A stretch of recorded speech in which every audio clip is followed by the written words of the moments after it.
Yeah, we've had 44 American presidents, 26 of them were lawyers, and Abraham Lincoln tried more cases than the other 25 put together. In his 23-year career, he tried over 1,000 cases to verdict, which is over 3 every single month. He handled over 5,000 matters total. He had a resolution bent in the days before ADR, such that he was very good at settling cases, but nonetheless, some cases, as we all know, you can't settle, and you go to trial. And not only was he a superb trial lawyer, but he was also a consummate appellate lawyer. He argued over 400 cases to the Illinois Supreme Court and even argued one to the United States Supreme Court. He was a very hard-working lawyer. Springfield, Illinois, where he practiced, had a little between 3,000 and 4,000 people. So with the 10 or 12 lawyers in town, nobody could stay fully busy 12 months out of the year. You had to ride the circuit if you want to stay busy. So he was on the road 6 months out of the year riding the circuit, but quite an accomplished, respected lawyer during his career before he was elected president. But what stands out for us today, Jonathan in his introduction said these things are important even today. In my mind, they're important especially today. About Abraham Lincoln are really two things. Number one, we as lawyers are in the business of being really good with words. If we're not good with words, we're not doing our job. And Abraham Lincoln was the master of the spoken word and the master of the written word.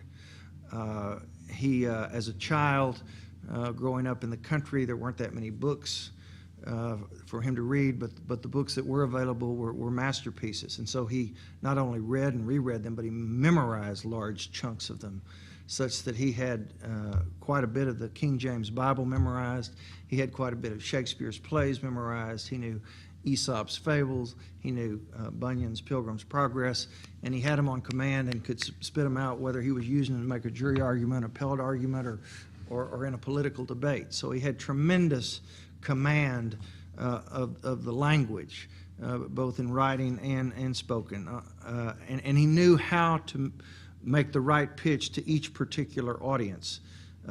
In his oral presentations, when he was addressing the intellectual elite in New York at Cooper Union, the speech that made him president, he could give a 3.5-hour speech and go point by point by point by point as to the intention of our founding fathers in connection with states' rights versus federal rights, in connection with the expansion of slavery. So he could give an incredibly detailed, sophisticated, long argument, which was the best way to appeal to the intellectual elite in New York. On the other hand, he could give a Gettysburg Address, a 2.5-minute speech, which would be for the multitudes there who had just heard a 2.5-hour speech. They were ready to go home. Lincoln stepped up and gave the immortal Gettysburg Address in 2.5 minutes.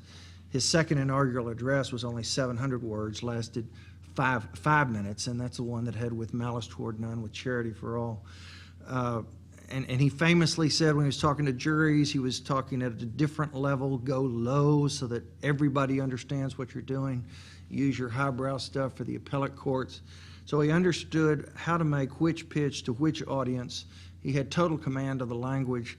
And in this day of time, we as lawyers, if we want to make our mark and be the ones who are asked to lead organizations, be the communicators in charge of getting the boat turned in the right direction, then that's our responsibility. The second important characteristic of Lincoln that stands out to me that, again, could not be more relevant in 2012 is the trait of intellectual honesty.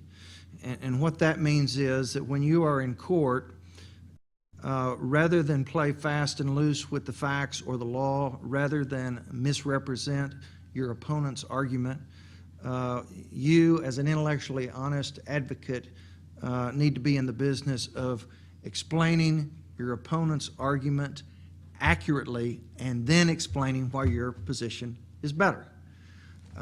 But having been a litigator now for 34 years and being in hearings where people make all kinds of misrepresentations about what my position is, misrepresentations about what are in the cases that I'm relying on, et cetera, that is something that is always going to be bothersome. And I think, again, as we talk about how do we restore our reputation, we need to be in the business of intellectual honesty. We can't be seen as people who play fast and loose with facts, with law, in whatever it is that we're talking about. So those, to me, are the two hallmarks of Lincoln the lawyer that allowed him to become who he was.